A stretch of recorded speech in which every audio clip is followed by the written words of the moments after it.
would like officially we are going to start the second day of today national webinar organized by Exercise Testing and Prescription Organization. And I welcome all our participants and our resource person, Dr. Prem Kumar. And this is Dr.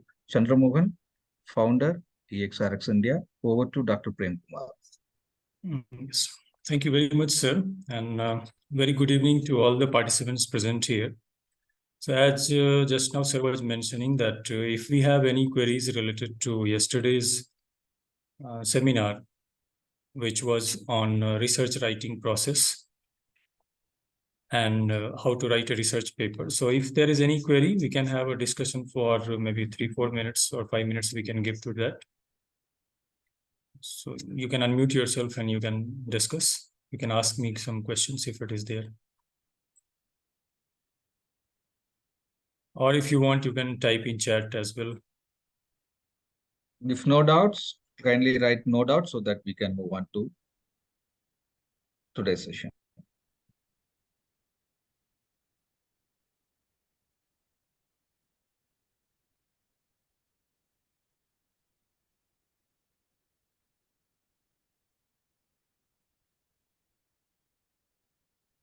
Okay. Yes, sir, Prem, sir. Yes, sir, yes, we will start. Go for full screen, sir. Yes, sir.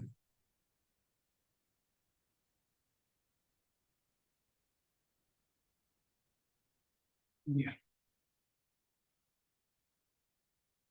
I hope the full screen is visible, sir. Fine. Yes, sir. Okay. So we'll start with the second days of the seminar, for which we have two, 3 or few small topics are there which are related to the process of writing research paper.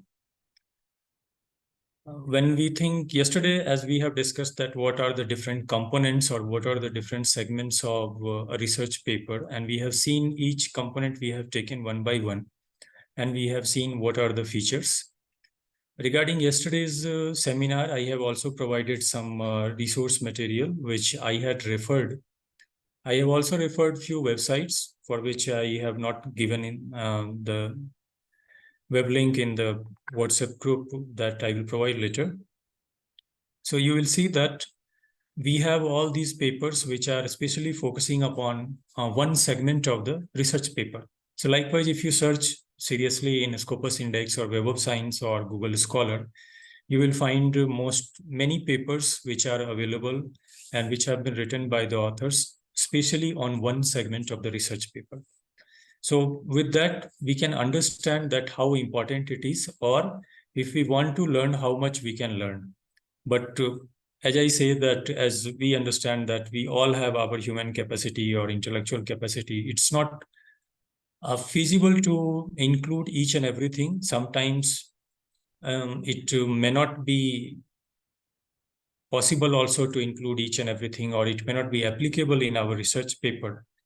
So we can see any one particular paper where each and everything has been given. For example, I have forwarded a paper which is on IMRAD model, IMRAD and beyond.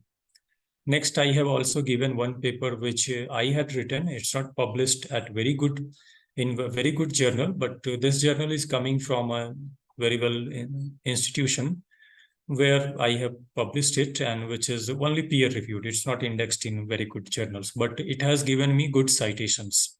Why? Because that journal seems to be important, where I have collected a lot of information and put it in one paper itself, that how we can write a paper. So I have good amount of citations so far within 1 year, and that is good for me, and maybe I think it is helpful for the authors also who are in early stage of writing the research papers. So today we are going to see, once we have the knowledge or idea about the different segments of the paper, then there is a question that what kind of language we can use, and I will put some more emphasis on process of writing research paper. So most of the candidates, participants who are there, who have attended the yesterday's seminar, they had seen the chart of process of writing research papers. So we will be having a little bit more discussion on that. And I will see that if there are some questions, I will be happy to take on that. Or maybe from yesterday, you would have got some more queries regarding that. So today we will see what is the research writing. There is a difference between, when I say research writing, why I am putting more emphasis on that, because we have another form of writing also, which we can call as academic writing. So we have a little bit of difference between academic writing and research writing. So that we will see what is the importance, or what is especially why we are calling it as research writing, not only academic writing. Second, we will see language of research writing. So mostly in this part, we will see that what kind of writing is required, what kind of tenses are required, how we can use the different types of tense in different segments, and what kind of words are there which will frequently be used by the researchers in their research paper. We will see some examples, then process of research writing, and we will also see that after writing of the research paper, when we are sending it to a particular journal, what kind of cover letter we have to write. Some journals will be giving an option of uploading the cover letters along with the research papers, whereas some journals will make it mandatory to include a cover letter. So we will see what is the importance of cover letter, how it can be written, what are the different segments of cover letter, and we will have an example also, which has been given by Taylor and Francis publication. Then we will also know a little bit about editing services, because when we are discussing about the language, grammar, English, using the different types of verbs, different types of jargons, different types of syntax, we may not be able to do it at ourselves, even if we know, because it takes long process to understand each and everything and then write in a particular order. So sometimes we can go for editing services also. These editing services are provided by almost all publishing houses, which we see. For example, if I take Taylor and Francis journals, Elsevier publications, Springer Nature, or Wiley, Emerald. So these all are the different important publishing houses, and they all have their journal research paper editing services. So of course, the charges are very high from these parties, but we have an option to go for the private parties also, like private publishers who are offering these kind of services. So we will see some examples which are good, which I have seen that they are providing editing services at a cheaper cost also, and quality will also be good. So we will also see that how they are doing editing services, what kind of charges may be there. And when we say editing services, then what are the different types of services they provide, how it will be feasible for us to take to take their services, and what is the timeline also which they ask.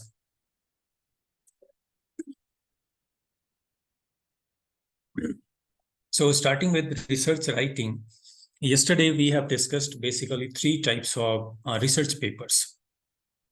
So a part of research papers, when I am saying research writing, it's a different area which has come out of academic writing. So when we say academic writing, it denotes that when we are writing something from our academic work, or which is related to our academics, related to different field of academics. It may be social sciences, literature, art, health sciences, or life sciences. So we see that in each and every field, we have some sort of academic writing, from which when we are doing a research, when we have some research output and when we have to publish that, then it becomes particular research writing. So there will be a little bit of difference between academic writing and research writing. When we are saying academic writing, we use the correct form of English syntax, each and everything which is particularly related to English. But when we say research writing, it is a little bit more than focusing upon only the English grammar or English syntax and all. Here in research writing, we tend to include different types of jargons. We tend to include different types of technical words, which comes under research writing. And these words, these phrases, these lines or style of writing something will be familiar among the researcher community only. So if I take an example and I give it to a person who is not related to research, he may not be able to understand. For example, if I say design, then it has a different meaning, and if I say research design, then it has a different meaning. So only researcher community can understand the exact meaning of research design, while the common people who are very good in English, but they may not be able to exactly define what is the research design. So likewise, for each and every academic field, we have some technical words which we are using, and we are defining it in a particular way, such as, for example, we can say that if I say that what is the definition of particular thing or particular word, so some or particular incident or a process, so common people can understand. But if I say that what is the operational definition of particular process, then it is a little bit tricky and a little bit different to understand by a common person. But if someone is a researcher, he can easily understand that what is the difference between definition and operational definition, because this word operational definition is being used in the researcher community, not in the academic writing. So likewise, we will find a lot of difference between academic writing and research writing.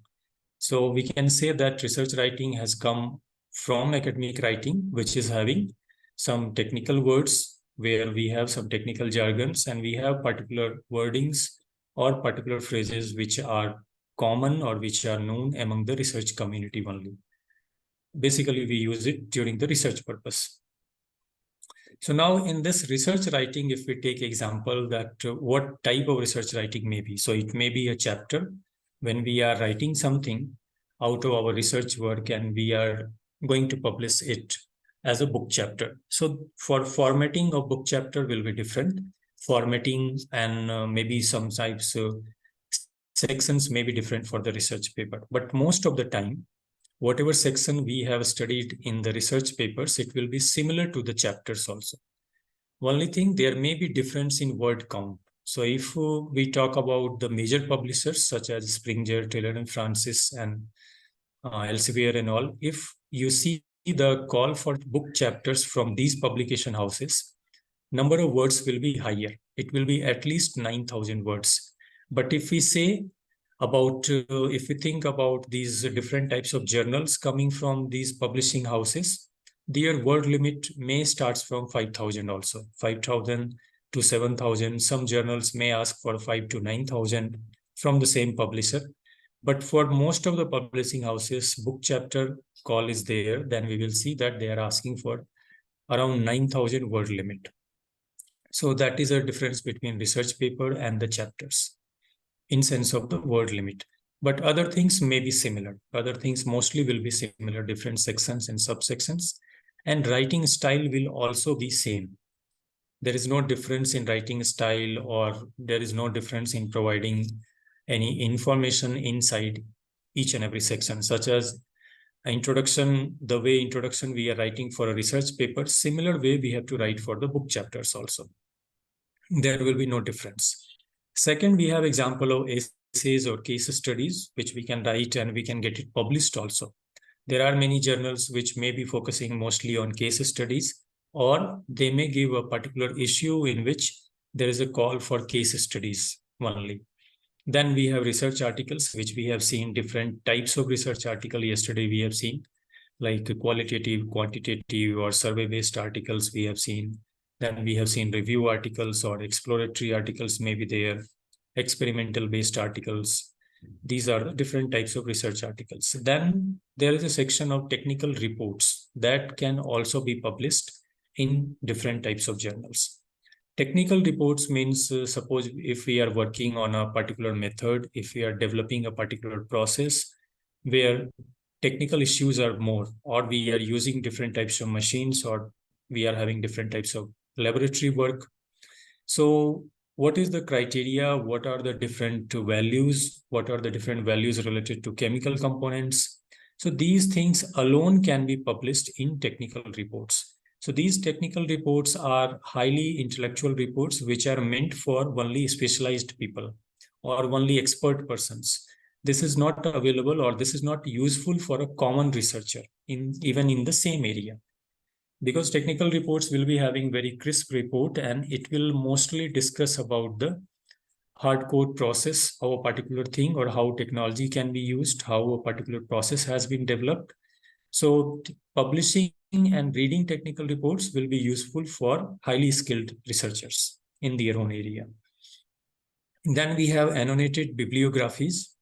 Like yesterday, there was a question that what is difference between reference and bibliography. So similarly, and there was also a question about meta-analysis.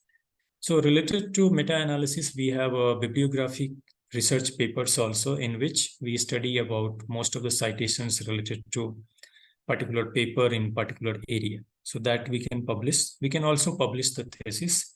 So there are many publishers who call for thesis publication. So there will be a little modification done for the thesis, and then it can be published. The thesis can be published in form of different chapters also, or in form of a book also. We can publish our thesis. We can apply, we can get an ISBN number, or we can get an EISBN also, and it can be available as open access or restricted access also. Then we have literary analysis, for which we have example of book reviews and all. So these are the different types of writings are there, which we can call as research writing types. Now moving further, we focus on research writing. When we are writing, what is the, we can say in a way that what is the characteristics of research writing. So it is written for a particular purpose. So whenever we are writing a book chapter or a literary article, or it may be a research paper, we see that each and every book chapter, research paper, or such writing will have a particular objective around which our writing will revolve. So without a particular purpose, we cannot think of writing a research paper or even a book chapter. So whatever objectives we are framing, or if we are discussing about particular gap or particular problem, it becomes our particular purpose. So example we can take, either we may want to find a solution for a practical problem, or we may want to explore a particular issue which is happening, or explore the ongoing process, or we may tend to find a relationship between different variables. We may tend to find the effect of a particular chemical or particular molecule or particular type of intervention method. So without purpose, we cannot think of research writing. That is the first point. Second, whenever we are thinking about research writing, as I said, that research writing has evolved from the academic writing. So when we say academic writing, there and then only it is very clear that it is a formal writing. It's not a casual way of writing something. That means we will be very selective in using the particular words. We will be selective in using the particular tense. So research writing is a formal text which is written in impersonal, objective, neutral, and professional way. So I will take some time for this. That when we say impersonal, that means whenever we are writing for a research, or whenever we are writing for a research paper, we should not be using any type of personal subjects. Like yesterday also I was discussing that we cannot use I, we, our. So these are the different types of subjects we should not be using. So we have to use third-party subjects, like we have to write everything in a passive voice. It was done by so-and-so authors, or it has been found out. We cannot say that I have found out. We have to say that it has been found out through the research, or the results are exhibiting so-and-so. Results are coming in so-and-so way. I cannot say that I have found these kind of results. In that way, it will become a personal writing, or in a personal way, I am interpreting the results. So we have to be impersonal. We need not to use the personal noun or personal verb. Further, it should be very objective. That means when we have a set of objective, when we have a set of hypothesis, our results or our interpretation should revolve around the objective only. So whatever content is required, or whatever literature review is required, which is relevant and which is related to the area, that has to be given only. No extra literature review or no other content should come in writing which is not related to the research papers, or which is not related to our research title. So it should be very impersonal. It should be objective. That means it should be crisp, hitting directly to the title or the keywords. Then it should be neutral. That means we should not be, our language should be in such a way that it is a moderate language we have to use. That means when we are comparing the results of earlier researchers and the result which I have got during my research, when we are criticizing or when we are having a comparison, we should not criticize very harshly. We cannot say that results which our study has got is very good results, whereas the researchers who have done the research earlier, they were not good.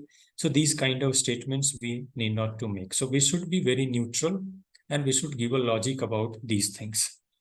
And fourth, in a professional way. That means we shall quote other researchers also. If other researchers have done a good work, we can praise also in our paper. We can say that there is a commendable work has been done. A commendable work has been done by so-and-so authors during this period, which says so-and-so, or they have discussed about these things in their paper. So that way we can say. Sometimes if it has to be said that the paper is an average paper, that also we can say, but it has to be in a professional way. So whatever text we are using, it should be impersonal, objective, neutral, and professional. So I hope there is no confusion in these 4 words. If it is there, please let me know. I will discuss it again.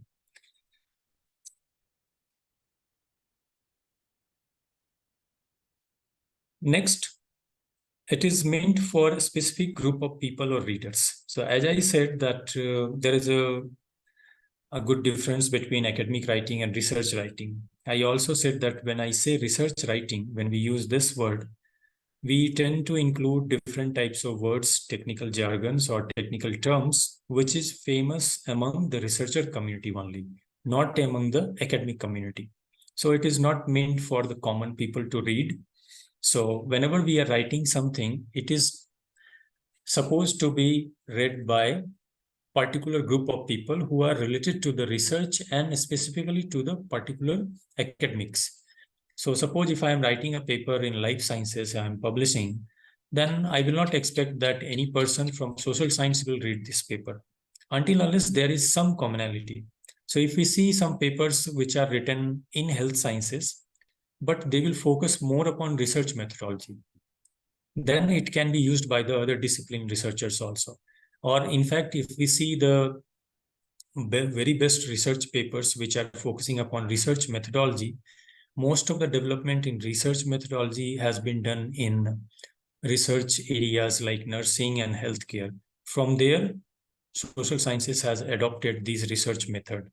So in that way, if it is common, some process or research methods are common for each and everyone, then we can see those research papers are useful for the entire academic community.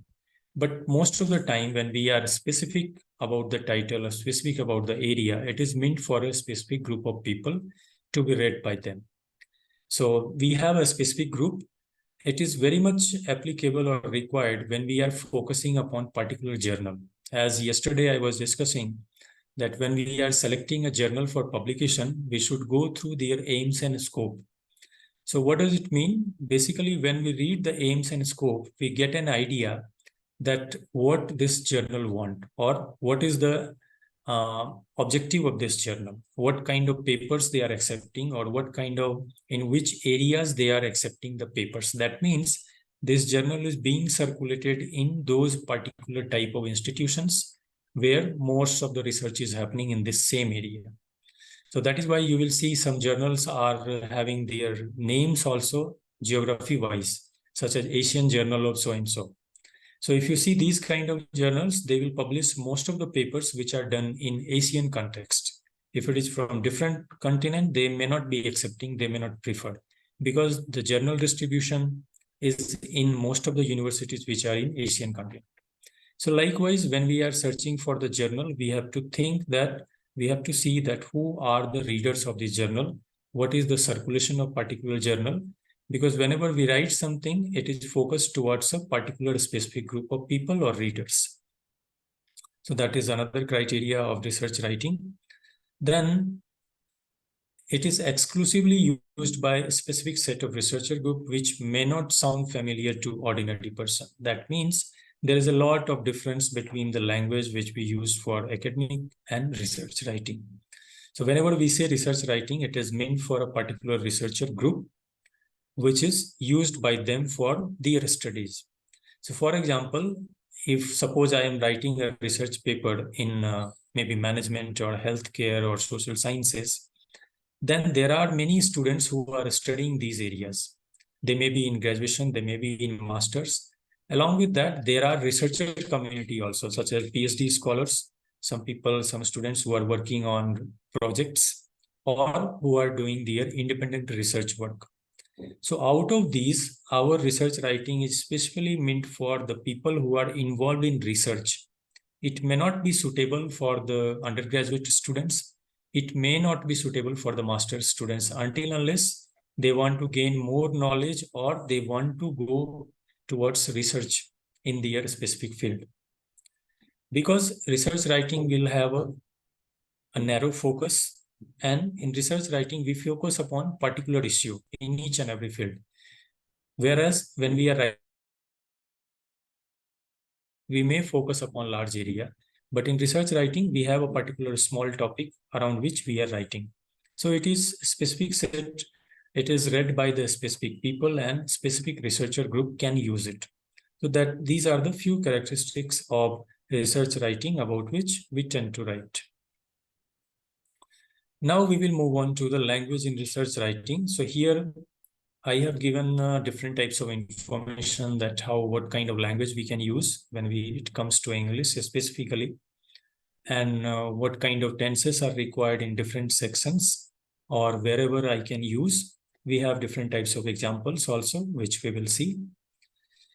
So regarding language, if I have to speak, we see that understanding the language of research in research methodology refers to ability to comprehend and interpret the specific terminology, concept, jargons, which are commonly used in academic and scientific research. So when we talk about language of research writing, that means whatever research output we have or whatever research process, through whichever research process we have gone on, the way in which we have carried out our research work, it should be communicated to the targeted group or the research community in a particular way. It should be written in such a way that whenever some researchers are reading it, some PhD scholars are reading it, or even students are reading it, they should be able to understand. So it should have a particular term which is frequently used in the particular researcher group or in particular area of study. It should discuss about the particular concept which is familiar among the researcher community. And if we are using some kind of jargons, if we are using some kind of abbreviations, it should be common for them. Like yesterday, we were discussing that when we are writing a title, we shall avoid using any type of abbreviation which is not common among the researcher community. So if it is a common abbreviation, we can use. For example, if we are writing in economics, there is a common term GDP, like global development productivity or gross development productivity. If it is, we know that it is very common among the economics scholars or students of economics, or even many common people will understand.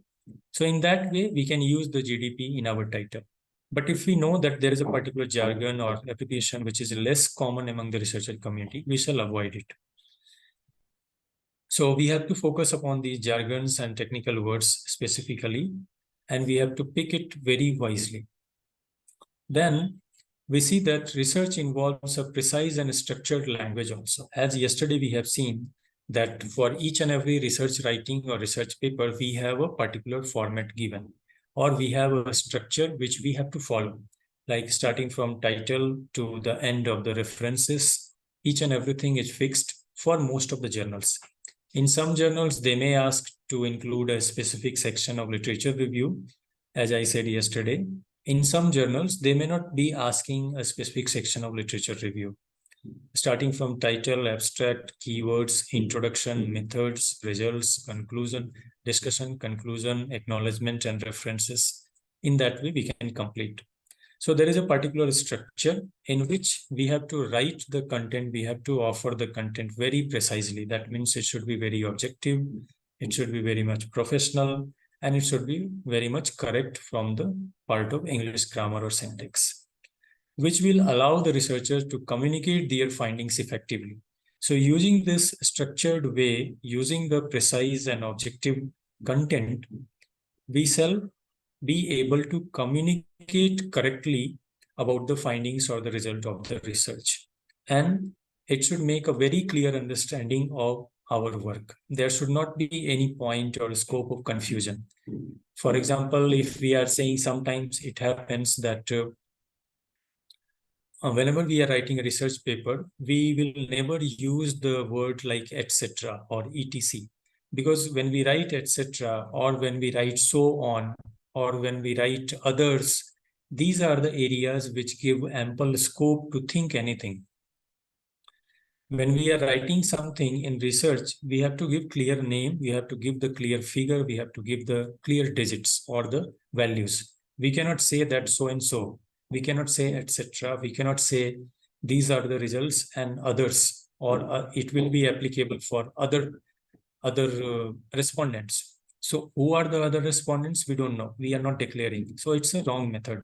So we have to very clearly like respondents from particular area, or respondents from this age group, respondents who are suffering from so and so condition, or they are coming from these kind of variables, or these are the variables. So very clearly we have to portray, very clearly we have to name whatever we want to give. So we shall not leave any scope of ambiguity when we are writing for the research papers. So likewise, our writing should be there. And it should be very formal. That means I will take example, which I was giving. There are many examples like choose formal instead of informal vocabulary. So when I'm saying others, when I'm saying so and so, these are informal vocabulary because it is not giving an exact meaning of my content or of my communication. For example, if I say somewhat is more formal than a bit, that means when I'm saying a bit and when I'm using the word somewhat, so there is a different meaning for that. So it's better to use the formal words like somewhat. Insufficient is more formal than not enough. If I am saying not enough, there are two things. First, it is very casual. Second, it is negative because we are starting with not enough.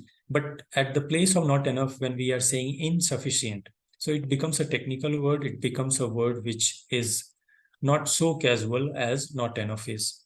So in that way, there are different types of terms which we are using in research work. Again, we can say that we have to avoid the contractions such as use did not rather than didn't. So these kind of short forms, we need not to use the contractions, such as we cannot say could not. We shall write could not in full. We cannot say couldn't, we cannot say didn't, or we cannot say shouldn't. So should not, could not, or did not in full, we have to write whenever we are writing in the research paper or whenever we are writing for the publication purposes. We shall also avoid the emotional language. For example, instead of strong words such as wonderful or terrible, use more moderate words. As just now we have seen in the earlier slide that we have to be moderate. We need not to go to the high end of the emotions. Either we shall not say it is very good or something is very bad.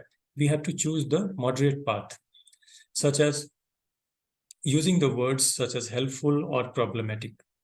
So we have to check wisely that which word is useful for our writing and that we have to use. Instead of using absolute positives and negatives, such as proof or wrong, use more cautious evaluations such as strong evidence or less convincing. So here, if we are using that what is the proof, or the so-and-so author has given a proof for the particular results. And when we are using these words that so-and-so author has given a strong evidence regarding the results. So in second way, when we are using strong evidence, it becomes very technical word. And then it is a very positive also. It is not giving a feeling of high end. If I say proof, that means I am suspicious. I am being suspicious of something. But if I am saying strong evidence is available regarding these results, it is a highly positive word. And rather than saying wrong, we can say that this statement is less convincing, or the results given by this particular author or this particular research is less convincing. So in that way, we can use the professional word, we can use the professional language, and our statement will also be communicating the exact meaning to the readers.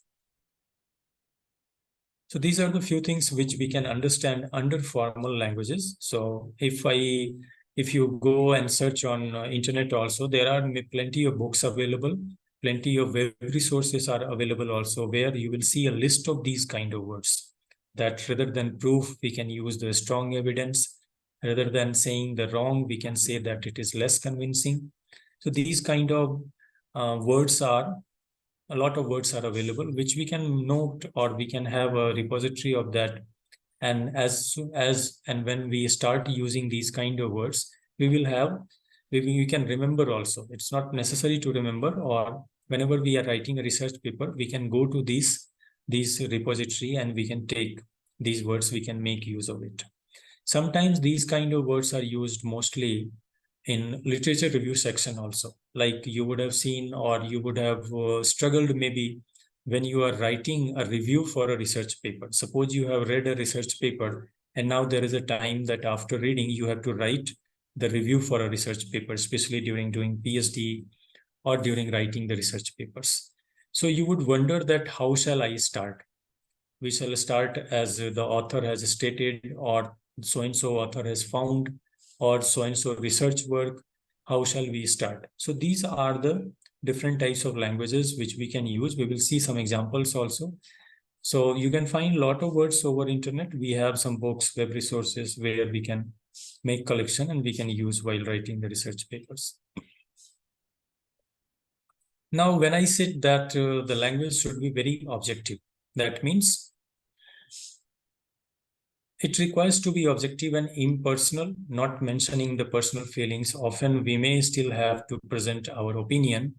In that case, we can use the different types of terms such as interpreting the findings, evaluating a theory, then developing an argument, or criticizing the work of others. So here we see, whenever we try to be very objective, there are different chances, or there are different ways, or different types of instances are there in which we will find it hard to become objective. Sometimes, like if I have to criticize work of others, suppose I have found that the particular research which we have done, results are coming very good, whereas earlier researchers were not able to give the proper results, or good results were not there. So sometimes we struggle that how we can criticize their work, at the same time how we can be very noble, or we can be very professional also. Then when we have to develop an argument, suppose we are making an argument out of 10 research papers that the author A has said these kind of things, author A has preferred these kind of factors, whereas author B says that these factors are not applicable in this area. So these kind of arguments, when we are making and when we are providing some kind of logic behind these arguments, we should be very careful. So there, being objective is highly required, or objective language will help. Or when we are evaluating a theory, it's like developing an argument. When there are 2-3 theories given in our research area, and when we are going to compare the theories, that which theory is most applicable, or better in a better way applicable for my research work. So we are evaluating the theories, we are highlighting their pros and cons. So in that situation, we have to be very objective. Or whenever we are interpreting the findings, that means whatever output we have got after data analysis, when we are writing about the output, how we can be very objective, how we can use the third passive voice, how we shall avoid using the personal nouns or personal subjects.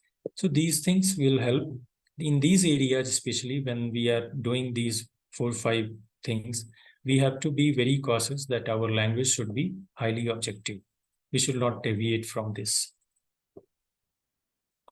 Then more information around in the sentence to emphasize things and ideas instead of people and findings. That means Instead of, or we shall not focus more upon the feelings of people, like we shall not focus upon the high end of the feelings such as good or bad. We shall focus more on the information. That means whatever values are coming after the analysis. Or we shall focus upon the percentage. What is the percentage? We shall not focus mostly upon, such as if it is a demography, we are writing interpretation for demography. We shall not use most of the word like male and female only. We shall focus more upon the percentage. We shall focus more upon the frequency, we can say. We shall focus more upon the information which is coming from the interpretation. For example, instead of writing, I believe the model is valid based on these findings, we can write these findings indicate that the model is valid. That means here what is happening? We are focusing upon the findings. In place of findings, we may also write the percentage value. We can give the value of the frequency also. We can say that to what percentage this is, to what percentage the independent factor are describing or giving the example of dependent factor, or to what extent independent factor is able to describe the dependent factor. So that extent we can include, percentage we can include. But here in this line, what is happening? We are not focusing upon the model. We are focusing upon the findings. So in that way, we have to be very cautious, be very objective, that whenever we are comparing the results, whenever we are criticizing the results, or whenever we are interpreting our results, we are not focusing upon the particular research paper. We are not focusing upon particular authors. We are focusing upon the findings. So that is why the findings is here in this line. Findings is acting as a subject. These findings indicate. We are not going to say that this model is indicating. So models may be different. It may be fit. It may not be fit. So we are focusing upon the findings which has come from a particular study. So in that way, we have to be very objective when we are writing for research papers. Then while writing, how we can be further objective? We have to find authoritative sources such as authors, researchers, and theorists. That means whenever we are referring to any literature review papers, or whenever we are searching for the different papers on internet, we have to look for the correct sources, or which has come from the particular authors or established author, established researchers, or we have to look for the books which has been given by the established authors. They have given the theories in the books or articles that we can take and we can use it in our writing. We can refer to their writings, we can cite their research papers, and then we can use. We should not go for any type of, we should not collect any type of research papers of research papers from any authors which are not established. Now the question will be there in your mind that when you are searching over internet in different databases, how we will understand that this particular author is an established author or not? Because there is no direct way. For each and every author, we cannot search that, we cannot go for an instant search. So there is a particular way which is a very quick fix way also, or quickly we can search. Suppose, for example, if you are searching in Google Scholar, and we are searching for a papers using our keywords. For example, if I am searching for particular maybe consumer behavior, or if I am doing a particular research for a particular symptom, particular disease, so the name of the particular symptom, name of the particular disease becomes my keyword. Or if it is consumer behavior related paper, the consumer behavior becomes my keyword. So using these keywords, if I am searching in Google Scholar, the list, a huge list of papers will come down. So whenever we see the link of a paper, below that you will find different types of information such as citation, how much is the citation, how many people have cited this, what is the source. There will be a link of journal also, and there will be the title of the paper which is highlighted. So as soon as we click on that, it will take us to the resource. So below the title, author's name will be there, and below that we can see a tab, or we can see a web link, hyperlink, which is called as citation, cite.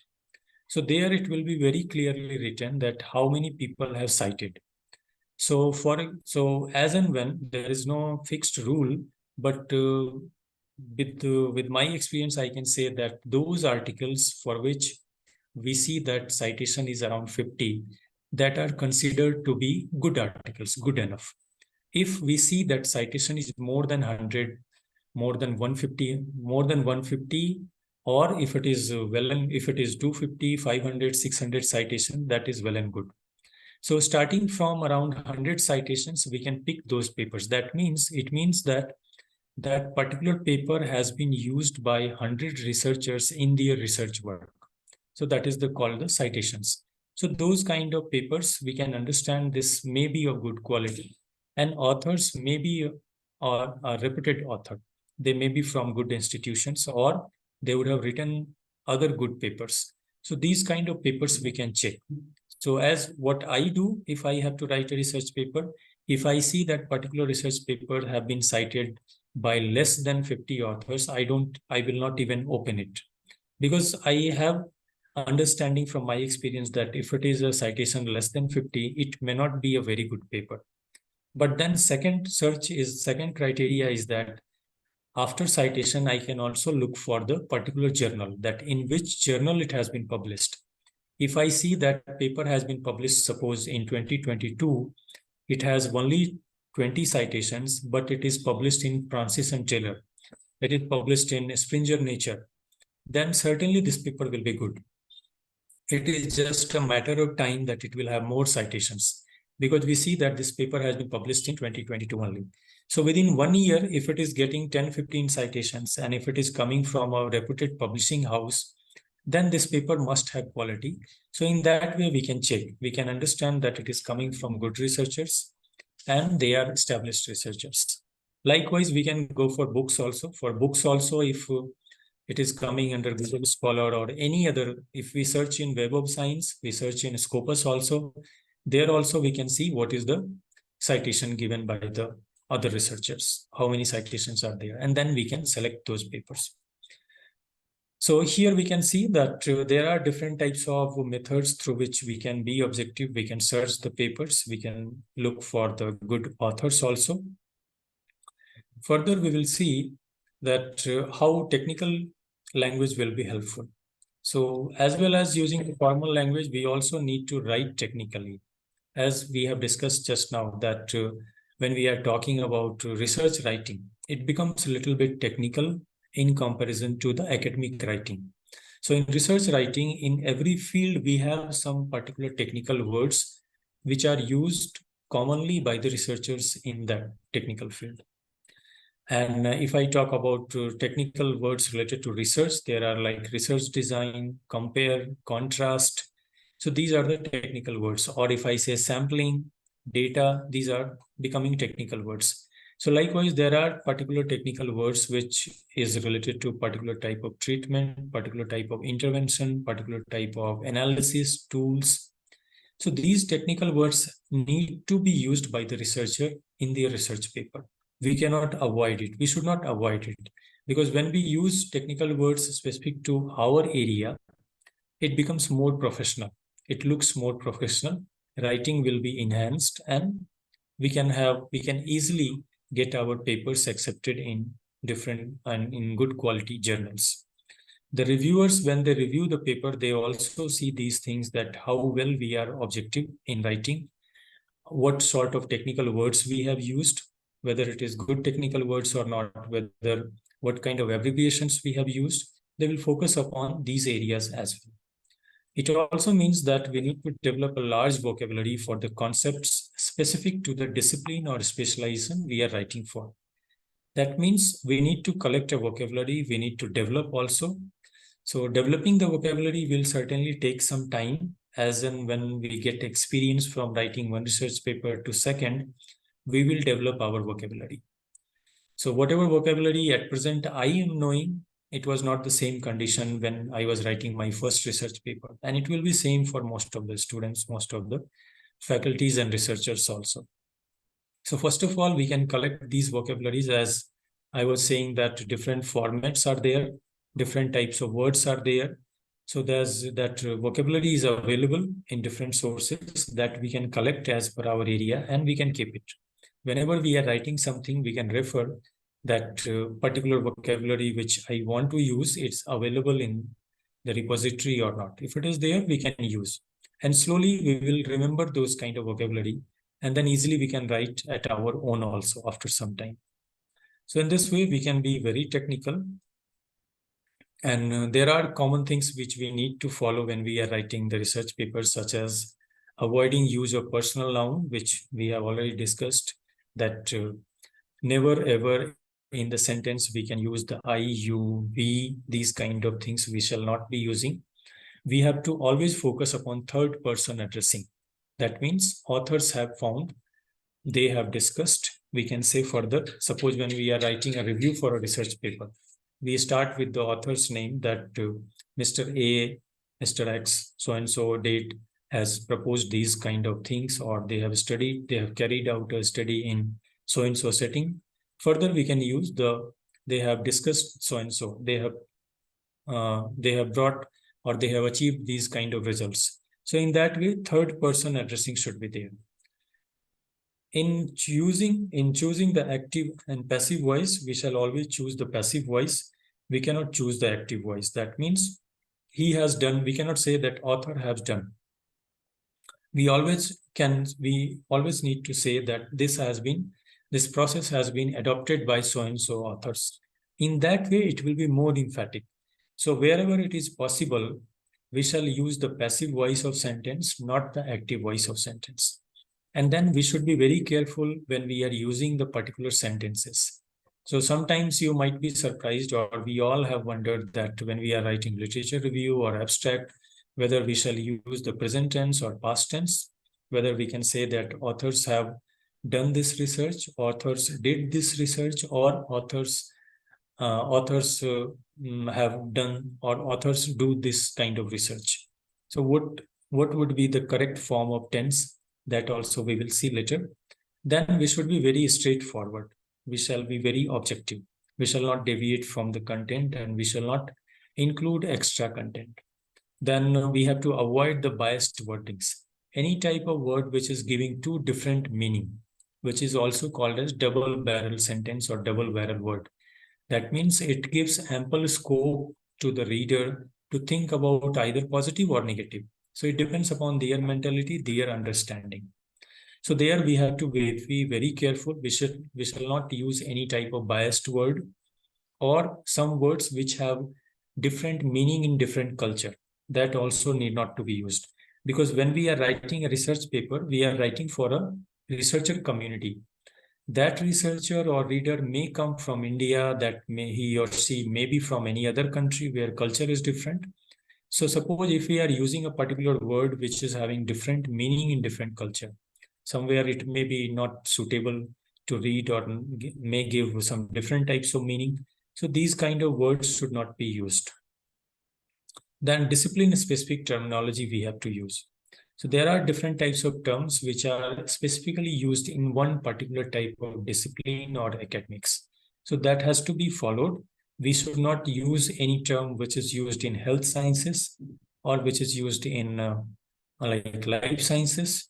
So suppose I will give you an example, that suppose I am doing in management or in consumer research, we have a research called eyeball movement research. That means when a person is looking at video advertisement, depending upon the color, depending upon the sentence, depending upon the background of the banner, how our eyeball moves. Or suppose when we are seeing a product wrapped in a particular wrapper or package, so what kind of color of package should be there so that people will be attracted towards the product. So the research is done, and it is called as eyeball research, that based upon color, based upon the frequency, how we are moving our eyeballs. So it can be done sitting inside a room, playing some video advertisement on a television or a screen, and we will fix a camera which will record the activity of eyeball for each and every person. So that is a result. That is the experiment. Similar kind of experiment can be done in life sciences also, where they do a research inside the laboratory. There is a laboratory setting, and they are playing with the chemicals, they are seeing the effect of the chemicals or biomolecules, and they are doing the research. here what happens when we are doing these kind of research in life sciences, we may use the different types of words. If it is inside the lab or outside the word, we may use the word in vitro or in situ.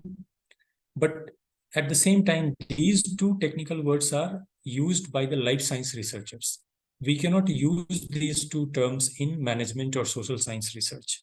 That will be a blunder because people may not be aware about these technical words. It is specifically for used for science academics or students from the science. So we have to be very specific that when we are using any type of term, any type of technical terms or jargons, it should be common for that particular discipline.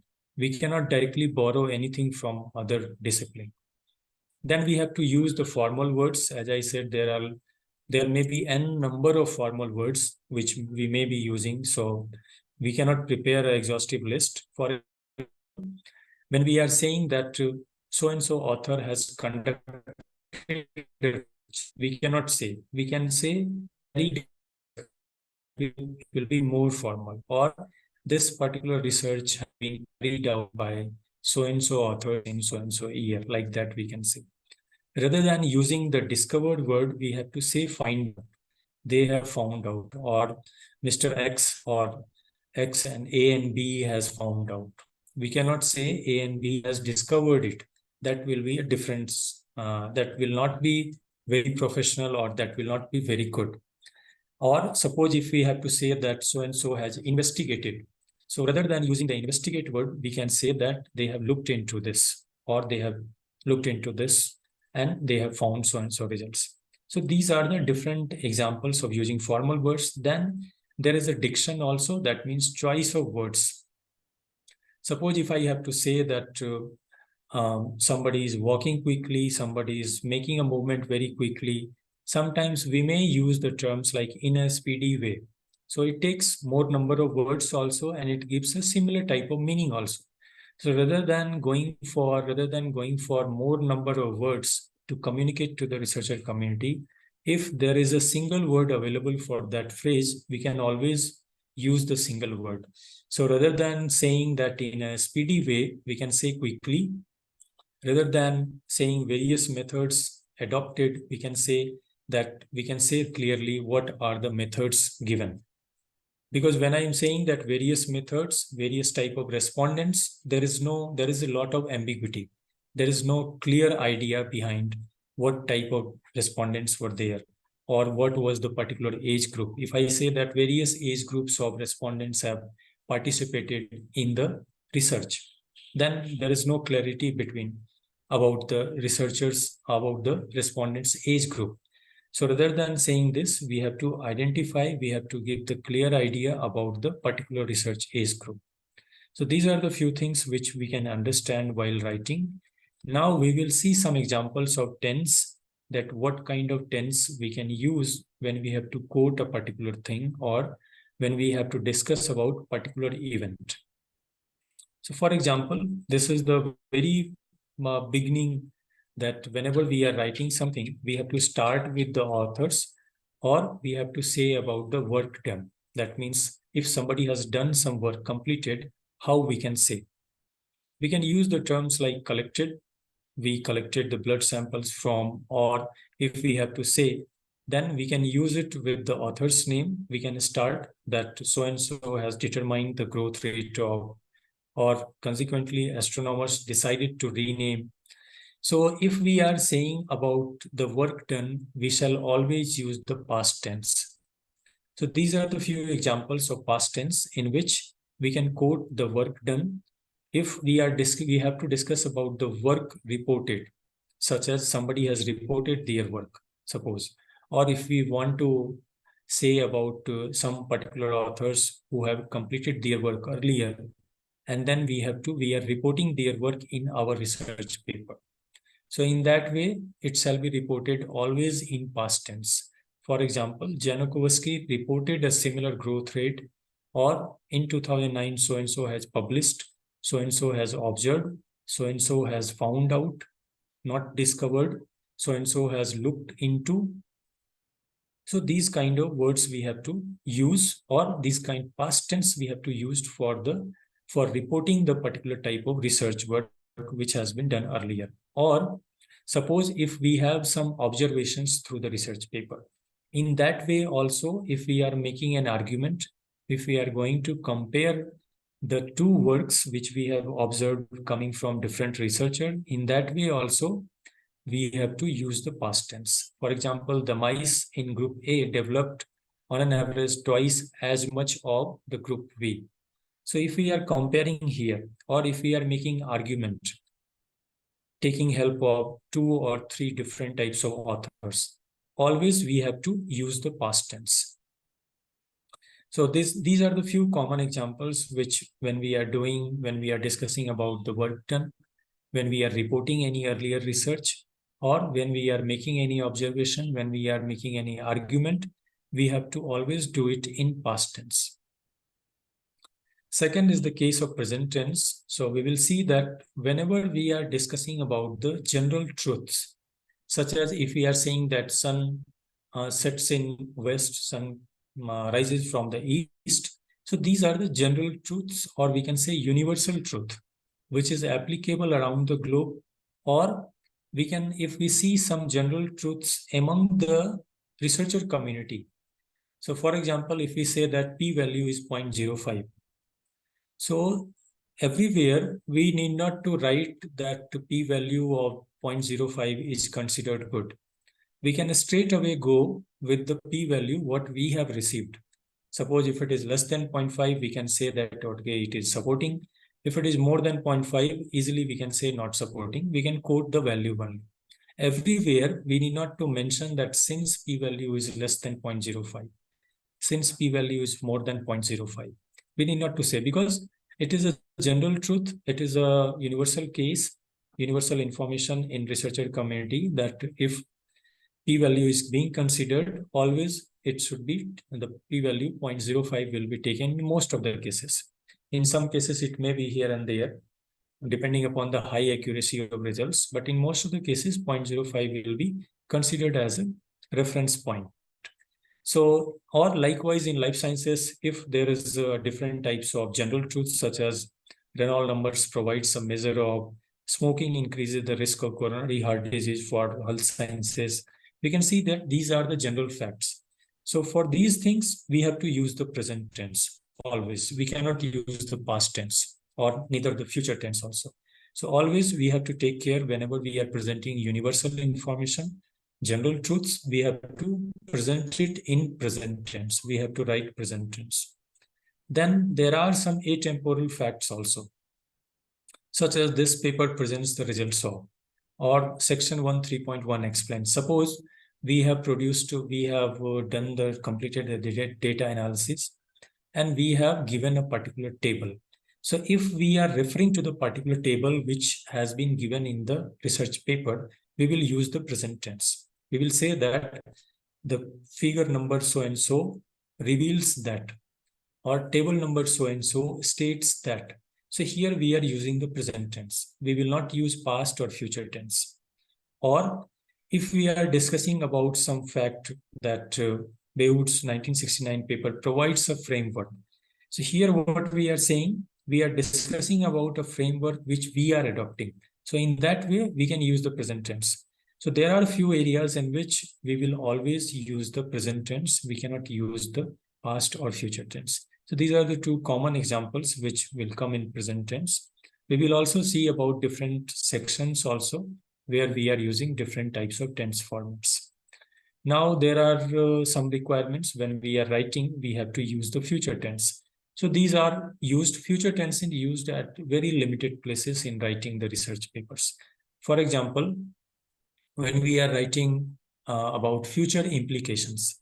So yesterday we were discussing that when we are writing discussion, or especially when we are writing conclusion, there we can mention that which is the future area of future scope of writing the papers, or future researchers, what they can do, how they can add to our research work, or to what type of new research they can do. There was also a question to understand that what is the research gap or what is the problem. So I referred that we can go to the conclusion section and we can see that what kind of future scope has been mentioned in the particular paper. So if we are writing a future scope in our research paper, that since we have completed the work, and we also say that any work is not complete when we talk about research. So similar to our research, somebody can do it in a different context, somebody can do it with a different culture, somebody may take the same intervention technique to the different patients or the situations. So we say that our research work can be extended to any other context also. So in that way, if we have to give a scope of the future research work, that after completion of my work, how it can be taken carried by the other researchers in a different setting. So that becomes the future scope of the research. So when we are writing about these things, we can write in future sentence also, that in a follow-up experiment, we will study the role of, or the researchers can use these kind of factors. Researchers will focus upon these kind of things. So these kind of perspective, wherever we are giving, we can use the future tense. Otherwise, future tense will not be used in any other section of the research work. Mostly it comes in conclusion only, where we are giving an idea about the future scope of the study. So moving ahead, now we are going for the different types of common research tips that when I said that we can download or we can find out a repository of different words which we can use in our research purpose. So for example, suppose if we have to indicate about a purpose, such as for what purpose we are doing it. So we can use the technical terms in order to. So you will see that when you read the research papers, this particular phrase in order to will be used frequently in multiple research papers, and it is common across the different disciplines or academics also. It is not only related to social science or health sciences or life sciences. It is frequently used. So whenever we are stating about any purpose, suppose in order to examining so and so, in order to comparison, or in order to find it. So likewise, in order to, we can use in different perspective where we have to showcase our purpose of the study or purpose of adopting any method. Then so that these are the common things which we can use whenever we have to indicate a particular purpose. Next, whenever we have to indicate a particular reason or cause, then there are particular technical words like since, because of, due to, for so and so reason. This can be used. When we have to indicate a particular result or effect, consequently, therefore, thus, hence. So these are the technical words which look very professional and which are very formal also, that can be used.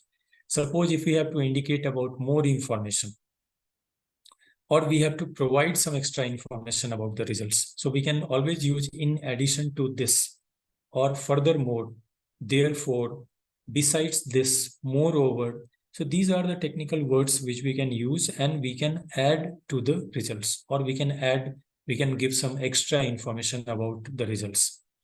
Suppose when we are comparing something, when we are contrasting some results, particularly in discussion section, we have got some results out of our research research work. And then there are research outputs available from the early research areas, early research papers. So when we are comparing these results, that how our results are better, or what is the difference between the research result which we have received and which is available in the literature. So in that way, we can use all those, such as we can say that the current study highlights that there is a particular relationship between these two factors, although earlier researchers have given different results. In that way, we can use the term although. We can also use however. I can say that the present study focuses upon factor A, however, earlier researchers have focused upon factor B. And it seems that factor A is good, factor A is responsible more than factor B. So however can be used in that way. On the other hand, in contrast to, so these are the few technical words which we can use in discussion section very well when we have to compare the present research output and the earlier research output. So there are a number of words also again It's not limited to only these words. So if we have collection of these words, we can write more professionally, and it will be accepted very soon when we are sending it for publication. Next, if we have to summarize something, if we have to conclude something, such as when we are writing discussion section, we have to summarize the results. Or when we have to write the conclusion, we are concluding the results. We are giving us snippets of the results, and then we are coming to implication, future scope. So there we can use the terms like in short, in sum, or in conclusion, we can say. So these are the different phrases which can be used for summarizing or concluding the results of the research output. So these are the few common tips which we can use in different sections. Moving ahead, we will see that there are different common tips also where we can use the present tense, such as present tense can be used for general facts, discuss the current meanings and the implications, and suggest future implications. So in these areas, present tense can be used, such as if I write that insulin and glucagon regulate the blood glucose level. So this is a general truth which has been established long back, and it has become a universal truth. So it has to be always written in the present tense. We can always use the simple past generally to discuss the events that has been completed in the past at some distinct time or place, such as scientists in Wales discovered a new enzyme in the liver. That means it has been discovered by a particular scientist, and it has been established also. So in that way, we can use the present tense in different sections. Then there is also a very good information that most often simple present, simple past, or present perfect will be used. That we will see some examples later. Now, the present perfect tense or simply perfect tense, when we are saying, it is used in research papers to refer different types of events or actions that have taken place at some unidentified time in the past or have started but are still going on.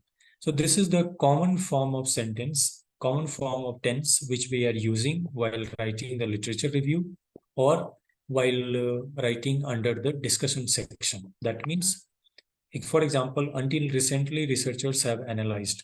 So here we can say that we are using the perfect tense or present perfect tense. Have analyzed, have done, have discovered, has discovered, depending upon the number of authors. So this helping verb plus the past participle that we can use frequently during the research writing. So if I say that which is the most used tense across the research paper, the answer will be present perfect tense, which is used in multiple sections of the research paper. So that is the common tense which we find across the research paper when we are writing something. Then there is an important point, how to use the numbers. That is common in academic writings also, and it is a common point for research writing also. So whenever we have to use the numbers, whenever we have to use the values when we are interpreting the results, we shall be very careful. Such as we have to write out the numbers at the beginning of the sentence. So if it is a cardinal number like 1 to 9, or if it is a cardinal number from 1 to 9, always we need to spell it out, such as we have to write ONE1. If it is 2, we have to write TWO. So in that way, we need to write if we are using 1 to 9. If it is ordinal number, such as 1st to 9th, suppose in that way, if we are writing, always we have to give the spelling when we are writing the sentence from the numbers. And if it is numbers below 10 are usually written at words, also write out 100 thousands. So here we see that if we are making use of values which is 1 to 9, or when we are going to a particular step such as 100, 1,000, million, we have to always spell it out. We have to always write the full spelling of these words whenever we are starting a sentence with these words, such as if I have to say that 100 of articles are there, we cannot write 100. We have to write in 100. We have to spell out the 100, HUNDREAT. So in that way, we have to start the sentence. If I am writing that 8 something, we are starting with the 8, we have to write EIGST, not in the numeric form. Then we have to write the number in numerals if numbers have been measured or calculated. Suppose if we are writing something which starting with the sentence with the numerals, but we are writing something like 9 ml or 9 meters. In that way, we are free to use the numerical values. We can write 9 only. We need not to spell it out NI and E. So if it is followed by any particular measurement, like volume, or maybe the length, or maybe the weight, if these things are there, we are free to use it in numerical value if it is less than 10. If it is not followed by any particular measurement or calculation, always we need to use the full spelling of these things. Round numbers to, for instance, like 2 decimal places, unless stated otherwise. That means if we are interpreting our tables, if we see that values are there, or if values are there which are coming in decimal point, always we need to try to make the round values, such as if it is 9.59, it's better to write 10 or better to write almost 10, until unless they state clearly that we have to give the exact value. So in that way, we have to keep it in mind about the decimal points. We have to keep in mind that whenever we are using the numbers, starting with the numbers for a sentence, we have to use the full spelling if it is less than 1 to 9.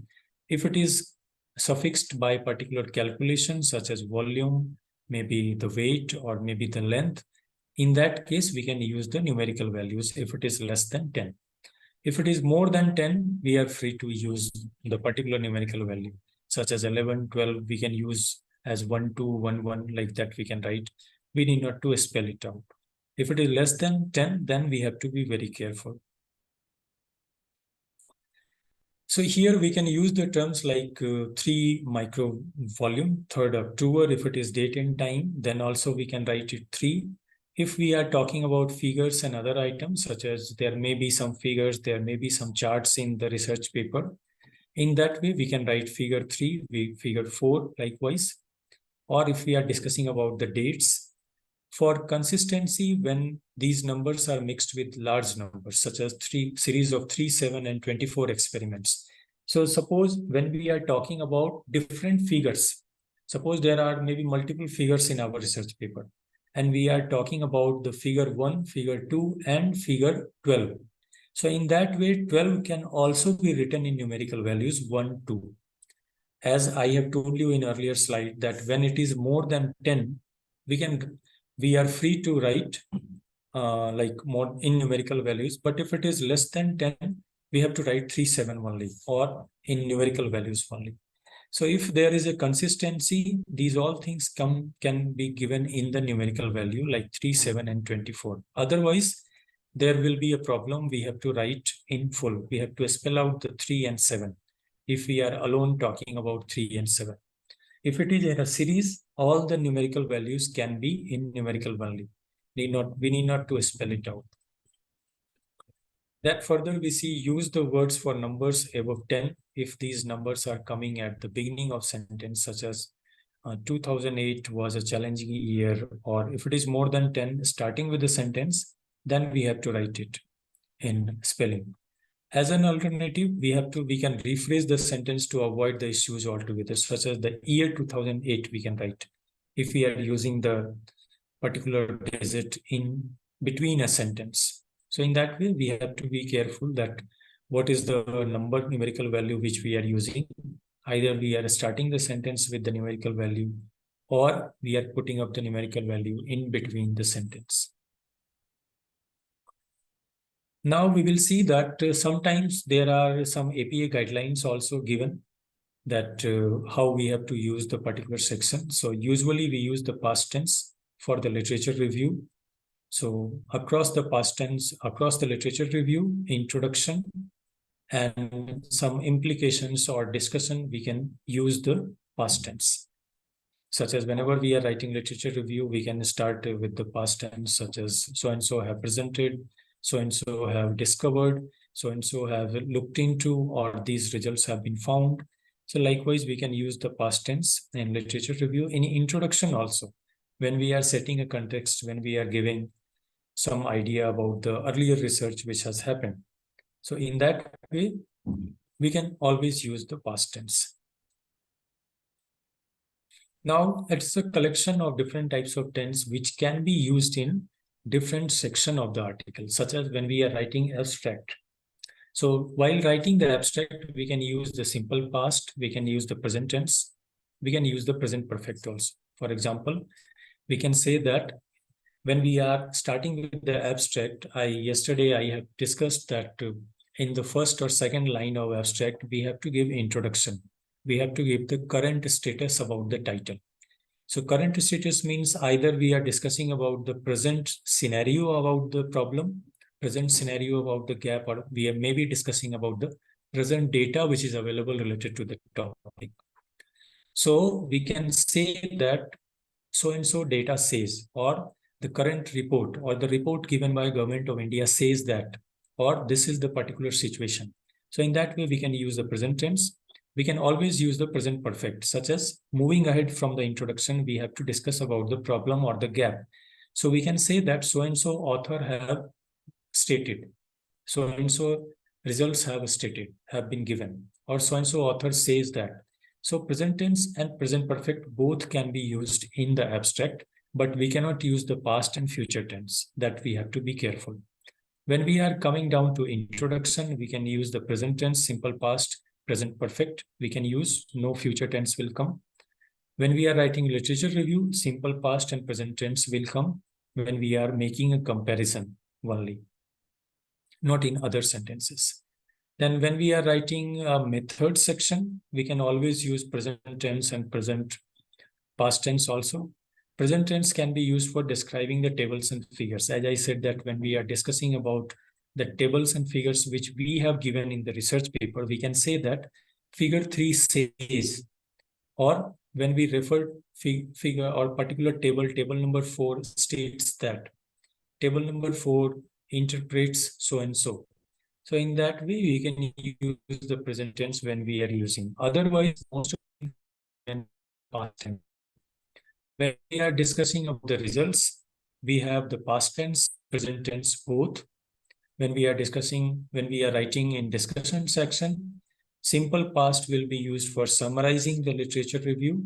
Present tense will be used to interpret and discuss the findings which we have got from our own research.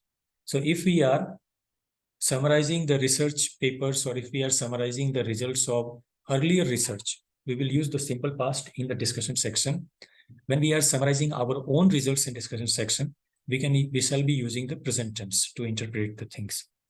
But when we are moving towards the conclusion, so we will be careful that present tense will be used to clarify the statements which are very true, or the statements which we have got from our research result and which is similar to the earlier research.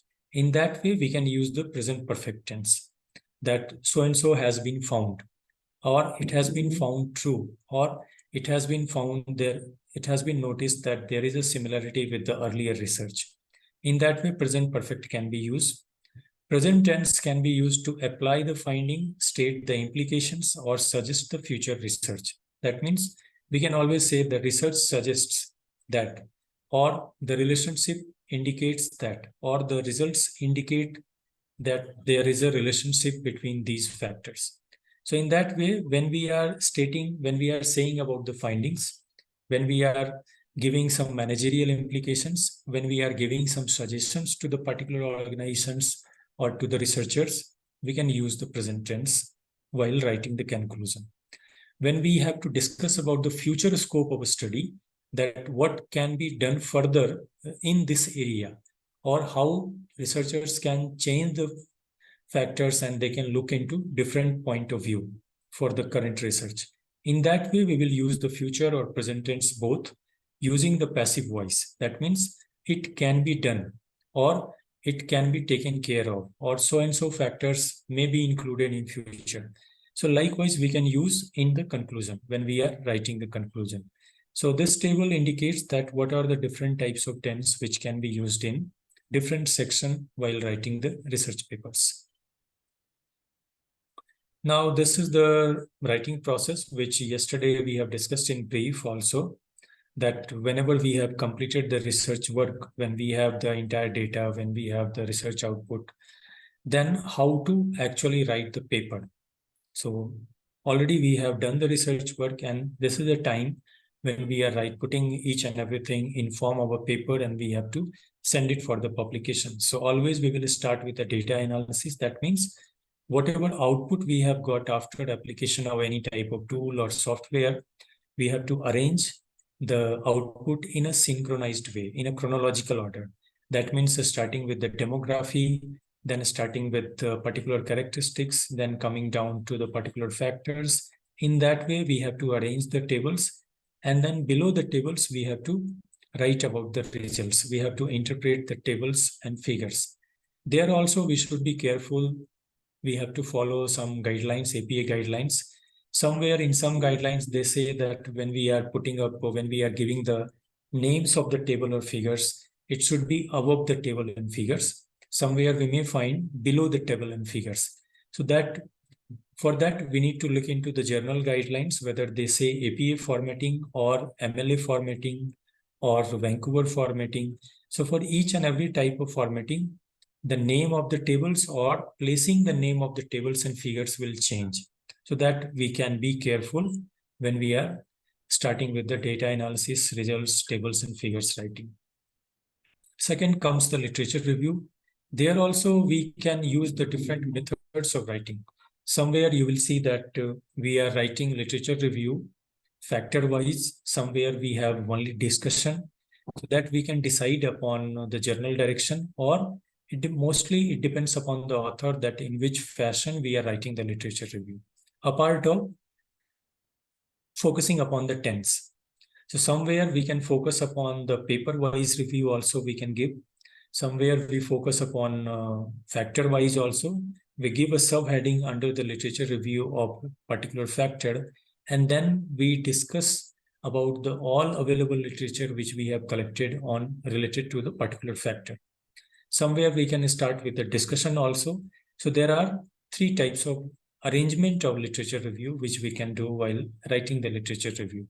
We can go author-wise, we can go year-wise, sometimes also we can do that, starting from the old papers coming down to the new paper. Basically, these three types of methods will be adopted while writing the thesis. But when we are writing the research paper, we can focus upon any one method of arranging the literature reviews. Then comes the method where we have to give each and every type of logical explanation of whatever methods we are using, what kind of result, what kind of research is there, whether it is qualitative or quantitative. If we have used survey questionnaire, why we are using survey questionnaire. If we have gone for interview method of data collection, why we have gone for interview method of data collection. There must be some insights which cannot be interpreted in terms of numbers, which can come out only through discussion.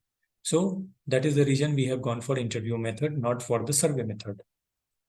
So in that way, we have to give logical definition for each and everything. Like if we have selected particular number of data, particular number of respondents for data collection, why our sampling is limited to 300 or 400. So for that also we have to give a logical definition.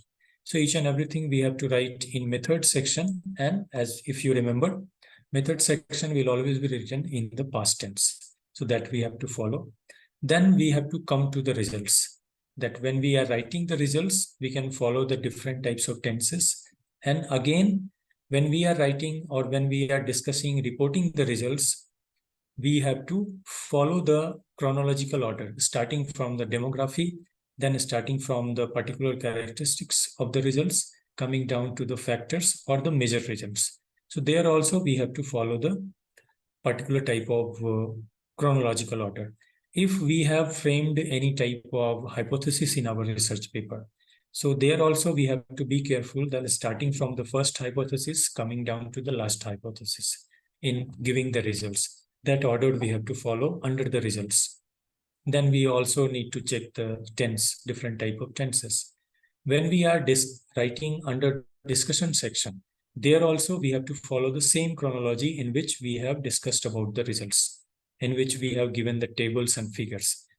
So yesterday also I was discussing that reviewers will also check that how we have arranged the output of the paper, like how the way in which we will arrange the tables. In the same way result has to come, in the same way there should be a discussion, because when somebody is reading the paper, he can easily go back to the result and then he can match. He can get more idea, insights. Suppose I am in the discussion, and if I am discussing about a particular point in fourth paragraph, immediately we can go to the result, we can go to the fourth number of table, so that we can correlate the research output. For that purpose, for basically to make it understandable for the reader or the reviewer, we follow the chronological order during the presentation of tables, figures, results, and discussion. When we are in conclusion, a part of the tense, we have to focus upon 3-4 things which has to be there yesterday, as we have discussed, that it should discuss about the brief snippets of the result, then coming down to the managerial implication, then coming down to the future scope. So these 3 things are important, which we can mention in the conclusion. After conclusion, we have to write the introduction. So usually introduction will be creating a base for presenting the research problem, highlighting the research problem, or highlighting the research gap, then highlighting the objective, and highlighting the methods, or highlighting the way we have presented information in the research paper.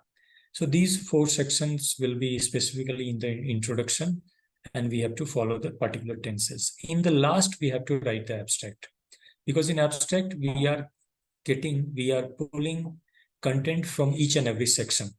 So as yesterday I was saying that when we are writing abstract, we have to write in 1 or 2 lines about the introduction. We have to give something from the literature review also, literature background, and then we have to discuss about the gap and all. So once we have done with the introduction, conclusion, discussion, all these things, then only we will be able to write a correct form of abstract. Then only it can be done. Otherwise, there will be a lot of difficulty. Suppose we have not written the paper and we want to write the abstract only for the sake of sending abstract for a conference or journal paper. In that case, what happens that we have not arrived to the results, so we cannot give the exact results. And in future, when we are writing the results, there may be disparity. There may not be similarity between the results which we have quoted in the abstract and the results which we have found after the data analysis. So there may be a difference. In that way, abstract will not be suitable for the entire paper. And because somebody is reading the abstract, somebody is reading the title, then they will be deciding to read the paper. Abstract, since abstract and title and keywords are acting as a promotional material for our research paper, so we have to include those information in the abstract which are there in the research paper. We cannot include something different which is not there in the research paper, or which is different in the result or other sections. So we have to be very careful. Once we are done with all other subsections of the research paper, then only we need to write the abstract, keywords, or the title. So this is the particularly writing process of writing the research paper. And as and when we complete one section with the time, our status of writing research paper will also increase. So moving ahead, we will quickly come to the post-writing requirements also. So once we have written the paper, what we can do, we can contact any proofreader, because what happens that when we are writing something, even if we are going through the research paper again and again, we may not be able to identify the mistakes which we have done, either in spelling or grammar or syntax, or maybe we might have missed out some important point which we may not be able to understand, or which we may not be able to locate. So it's always better to give it to our fellow colleagues also, give it to our guide, and ask them for a reading. So they will proofread and they can easily understand that what is the drawback or how we can enhance the quality of the writing. So proofreading is always a good idea. Sometimes when we are submitting our research paper for publication, it will be sent to the proofreaders also. So they will see whether any spelling mistake is there, whether there is any mistake with the grammar, or a spelling check will be there. English will also be a criteria, whether to use the UK English or British English. Like sometimes when we are writing organization, we can write with S, with Z also. So particular journal will have the clear direction that they want UK English or British English. So for that, we have to be very careful when we are writing. We have to be careful about the sentence structure, length of the article, selecting the English words. It should not be giving dual type of meaning, or it should not be affected by different cultures. We have to use the least number of jargons, because jargons may not be common for each and every audience coming from different geographical areas. So we have to use the minimum number of jargons, and those jargons which are very common in our academic area. And we have to go through the plagiarism check also. If it is available, we always do the plagiarism check, then only we send it for publication. Otherwise, we may face a desk rejection without even seeing the quality. They will reject the paper just because we have the plagiarism. So for better, or I can say that for quality journals which are indexed in ABDC or Scopus Web of Science, they will always look for maximum percentage of plagiarism, which is 10%. If it is more than 10%, they will straight away put a question or put a question mark on the plagiarism or on the originality of the article. So if it is less than 10%, most of the journals will accept. If it is more than 10%, there will be a question mark on originality of the article. So these things we can see. And when we are submitting our research paper for publication, at once we have to submit to the one journal only. We cannot submit to 2 or 3 journals, because most of the good quality journals, they have a common policy also. They may check that whether you have submitted the same journal to the other publication house also, or to the other journal. If it is coming in view that we have submitted our article at the same time to 2-3 journals, it may be difficulty. Sometimes it creates a problem for us also to work on the articles. Suppose we have submitted to 2-3 journals, and from every journal, different types of comments are coming. Because reviewers are different. They have different expertise also sometimes.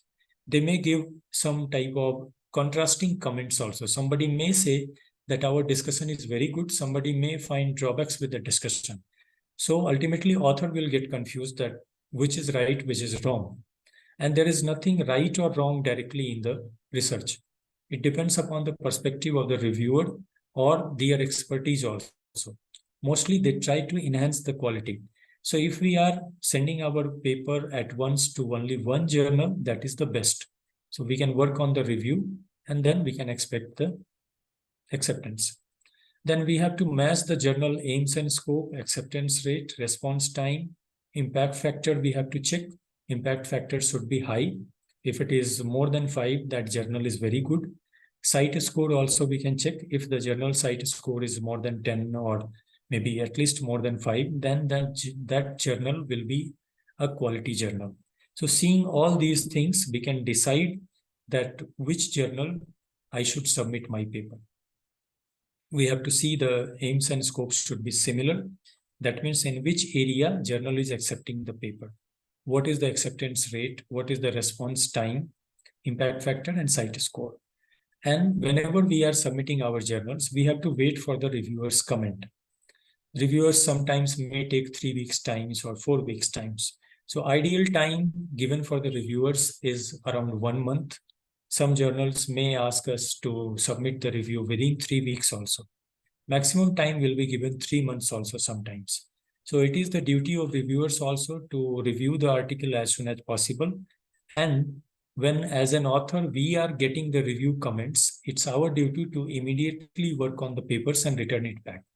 In that way, in minimum time, we can accept the publication, we can expect the publication. Otherwise, suppose if a reviewer has given the comments and the journal has given us 2 months time period to correct the paper and send it back. So if we are taking the entire 2 months time period in correcting the paper, we are losing our time. We can also correct the paper within 2-3 days as soon as it has come. So in that way, we will be saving the time. So for the same journal, some author can take publication time 6 months. Some author can publish within 3 months also, because that particular author has immediately responded to the reviewer's comment He has made some corrections within 1 or 2 days, and then he has sent it back to the journal for the review. So in that way, within minimum time period, we can get published. So these are the few things when after writing, we can check or we can follow when we are submitting to the journal. Now comes, there may be sometimes requirement of writing a cover letter along with the paper submission or along with the article submission.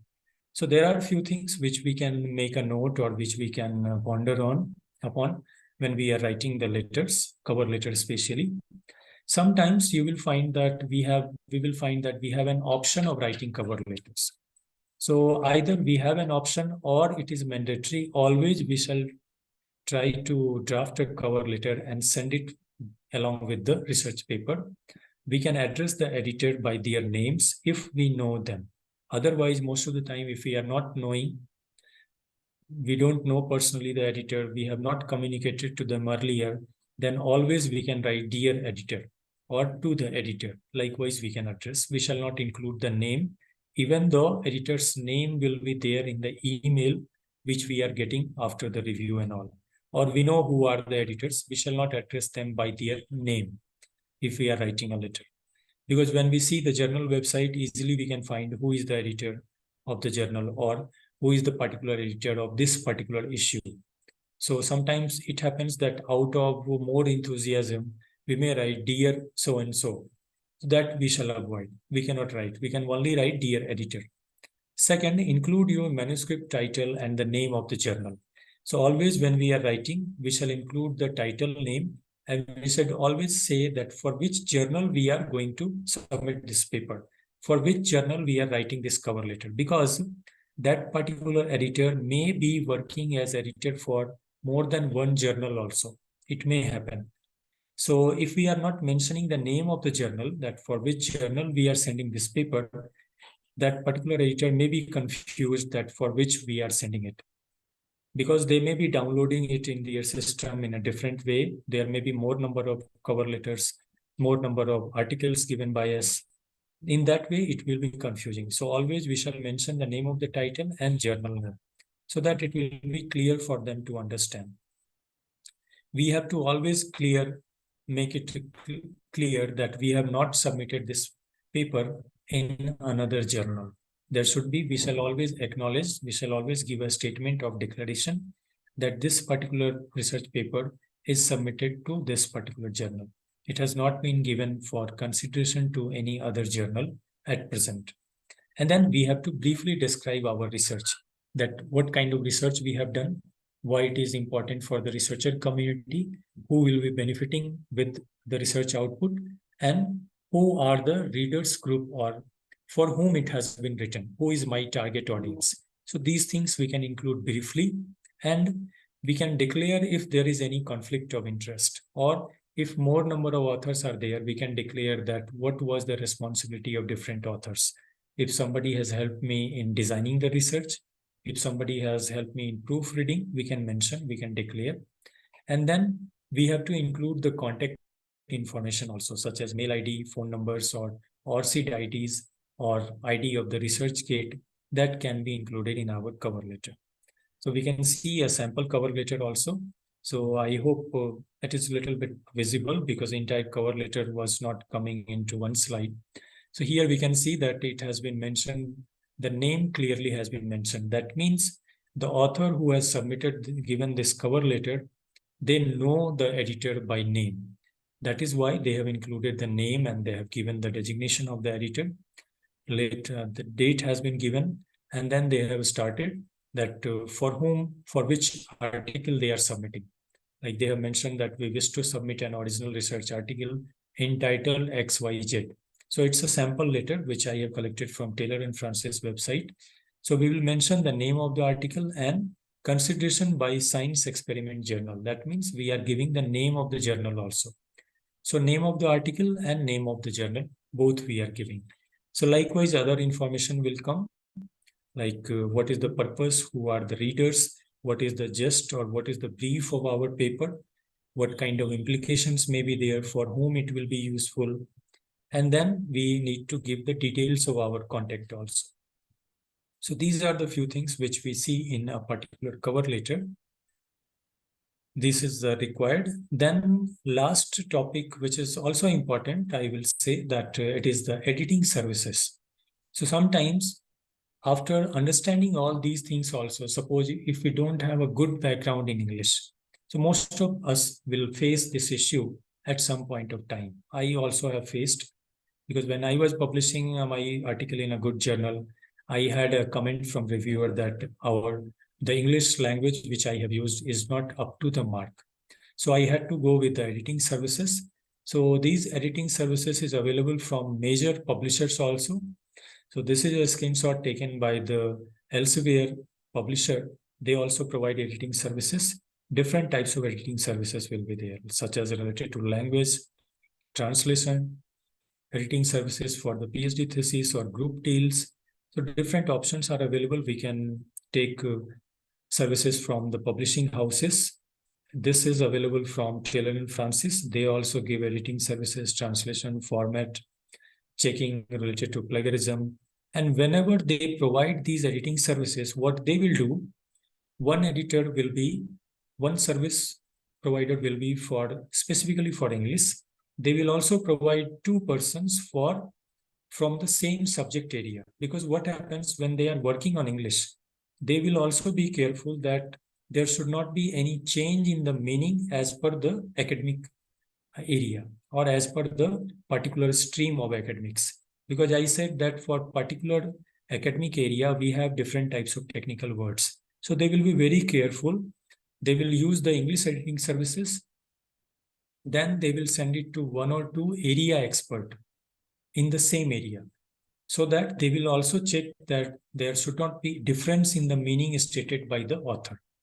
If they find that somewhere they are confused, they will very clearly highlight those areas and they will request author to see whether there is a change in the meaning or change in the communication. If it is there, the authors will need to work on those areas and rearrange, redraft, or reconstruct the sentences or use the correct word which is required.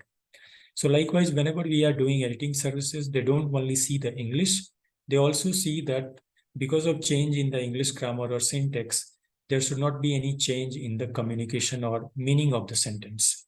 So it is always beneficial if we have any type of comment from the reviewer that we need to work on English language, we shall always contact any editing services.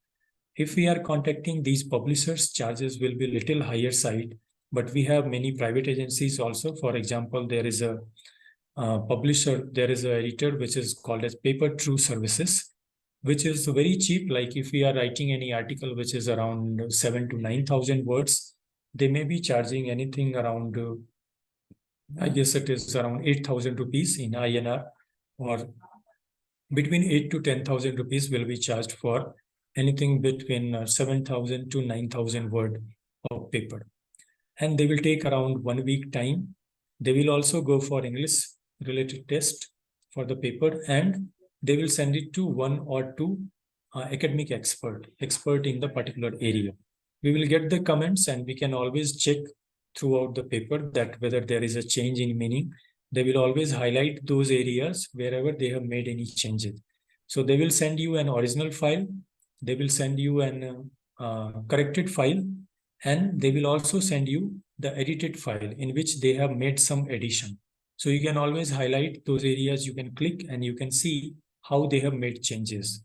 So we can easily understand the difference between the corrected file and the file on which they have worked. So each and everything we can backtrack and then we can understand whether there is any change in the meaning or not.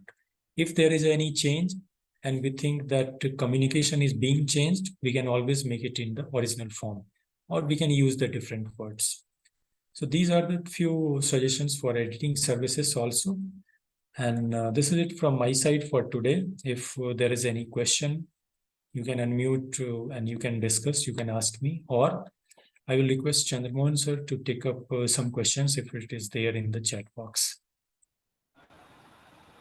Yes, sir. Hello, sir. Yes, Just sir. one this thing, I have question. Sir, regarding an author who is a first time person who is writing an article. So, which journals would you suggest, sir? Was it the UGC care list or Scopus from Scopus or some other? See, sir, it doesn't go by any type of indexing agency. So if you see the UGC care listed journals, there are many journals which are indexed in Web of Science and Scopus, and it is also there in UGC care list. So UGC care is just a list which is providing us list of journals which are indexed in Scopus or Web of Science. There are very less number of journals which are indexed by UGC care. Okay, so there are mostly Indian journals which are indexed by UGC care, but most of the journals are already having indexing in Scopus and Web of Science. So it doesn't matter which indexing agency we are choosing. This should be either, it may be either in Scopus, maybe in Web of Science, maybe in UGC care. As a first-time author or as an early researcher, we should choose the journal based upon the minimum response time, higher acceptance rate. Because being early researcher, I need to find a journal which is giving more liberty to the researcher or who are accepting more research papers as a percentage rate. So as yesterday I was discussing that some journals usually they will be having acceptance rate of around 10 to 15%. So there are many journals which is having acceptance rate of 26%, and they are coming from Trelawney Francis and Scopus, and they have minimum response rate also. So that we can check the quality of papers also, that what kind of quality papers are there, and then we can compare whether our quality is similar to that or not. If we see that acceptance rate is high, we can always target, being a first time author also, we can target Scopus journals and Web of Science journals. So this should not be the idea that if any journal is there in Scopus and Web of Science, it will be very difficult to publish. This is not true, because we have to check. Suppose if we have targeted at the first time, we have targeted such a journal which is taking more time in giving first decision and acceptance rate is 8% or 5%, then it is directly hitting the major target. So it may be difficult being a first time author. But if journal is coming from a Scopus and it is having higher acceptance rate, we can select those journals always. So what you can do, if we are going into Elsevier, Taylor and Francis or Wiley, they have a journal finder service. When you search in Google directly, the journal finder services, it will automatically give you web links of Taylor and Francis and Elsevier, where you can go to a web link. There you will have different options. You can fill it and you can find the journals. You will need to fill the keywords. You will need to fill the title of the article, and they will ask you different questions like what do you want the minimum response time? You can fill 1 month. What is the acceptance rate of journal? You can fill that 10 to 15% I want.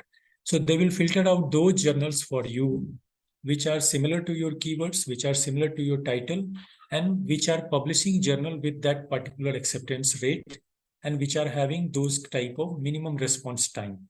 So easily you can find those list of journals. Then visit those journal website, and then you can select any journal out of it. So there will always be an option of open access and paid journals also, or gold publishing policy. That also we can check, and we can filter out some journals and then we can visit.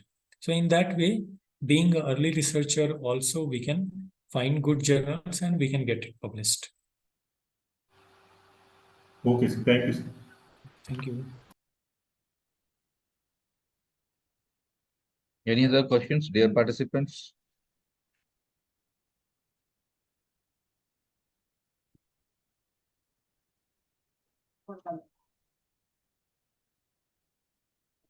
Okay, so here I would like to request our participants to give us the feedback. Kindly, those who are interested in giving feedback, open the cam and you can register your feedback here.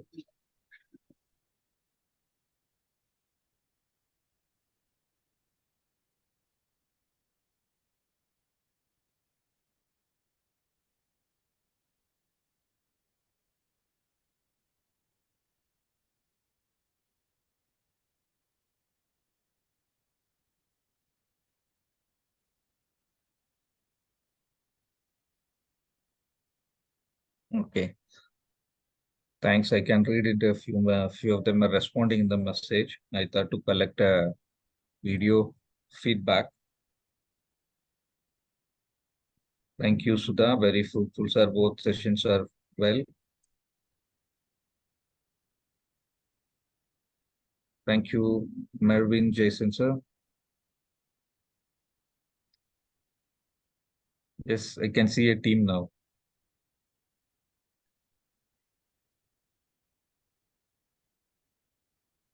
Yes, Professor and Sheetal, ma'am.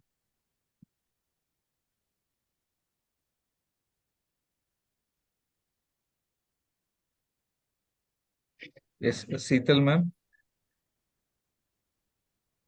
Yeah. Good evening, sir. And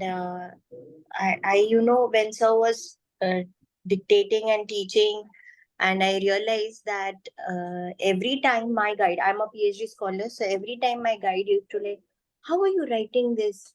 Does it look professional? And today, when I was going through the slides, I couldn't, realize my mistakes. I was understanding that yes, where I went wrong. So really, this webinar has helped me a lot regarding that, and definitely there will be improvement in my writing as well as the last thing what you said regarding the just now sir said that you can find even acceptance rate, and they'll find good journals for us. So that's a really a new thing for me because I have never heard about this before. Yeah. So it gives So an that's a really a good point, ma'am, which you are highlighting also, because we were also thinking that next workshops when we have, so yes, sir. we can have easily we can have 1 hour discussion over finding the right kinds of journal, because this is a common notion also that we cannot directly publish in Scopus or Web of Science or maybe IEEE related index journals. And when it comes for publication, we really struggle to find out. So these are the very common things, but we can have a very good session on that in how to find good journals in our areas. Thank you, sir. Thank you so much. Thank you. And furthermore, sir, I'm really thankful to you for organizing such a wonderful webinar at this phase of, where there is competition and where there is lack of research knowledge. So I really thank you. Thank you so much, sir. Welcome, ma'am. Sir, I just would like to thank Dr. Prem, sir.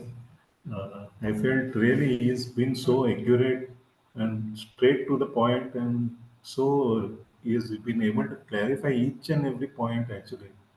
So really, he has really done a great job both the sessions, and I think we look forward for some other such type of research sessions as well.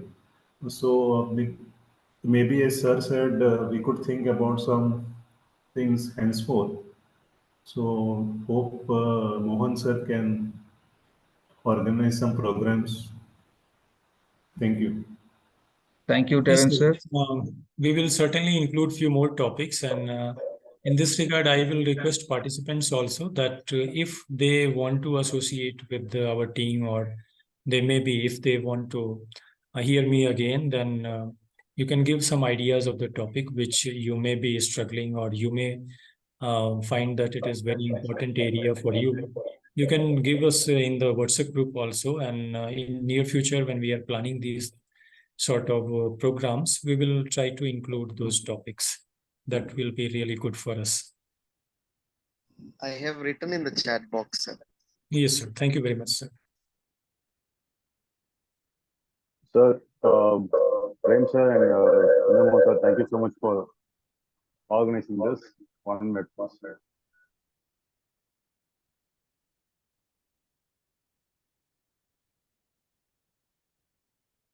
So, for me, this is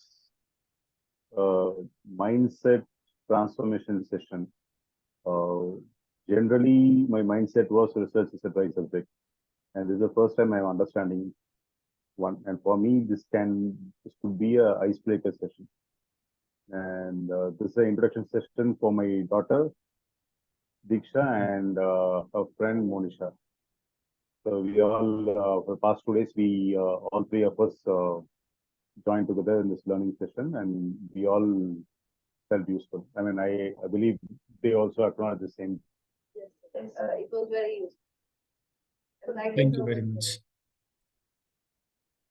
Thank you, sir. Any other participants would like to share Thanks, your feedback to register it?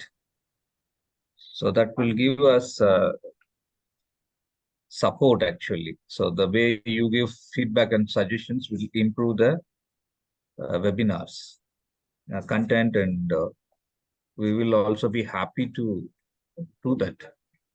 Yes, sir. And it is also suggested, or if at any point of time, maybe in near future, if you want to associate with us, or if there is any confusion, you can always put up a message in the group, or directly you can message me or Chandramohan sir for any type of query. We will be happy to address. It's not limited.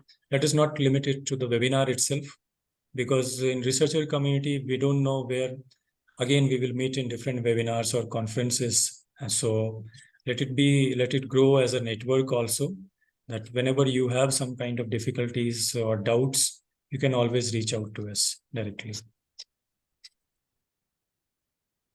And regarding the e-certificate, we will be checking the Google Forms. Maybe by this weekend, we will be sending on Sunday or on Monday. You may be receiving it through your mail ID given. So till then, do not ask for it. So we will be doing that. So our designer has to take some time, and it will be sent through your mail IDs.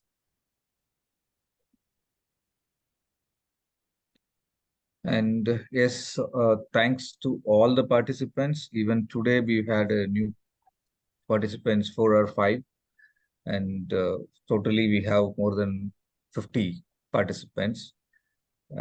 I thank our resource person, Dr. Prem Kumar, for coming forward. And 2 days, it was a very wonderful session. And thank all the participants and all my friends for helping me out to reach out to many people. And it was a very wonderful national level 2-day webinar. Thank you all. Signing out now. We will meet again. Thank you very much, Bye-bye. sir. Thank you to all the participants. Yes, sir. Thank you.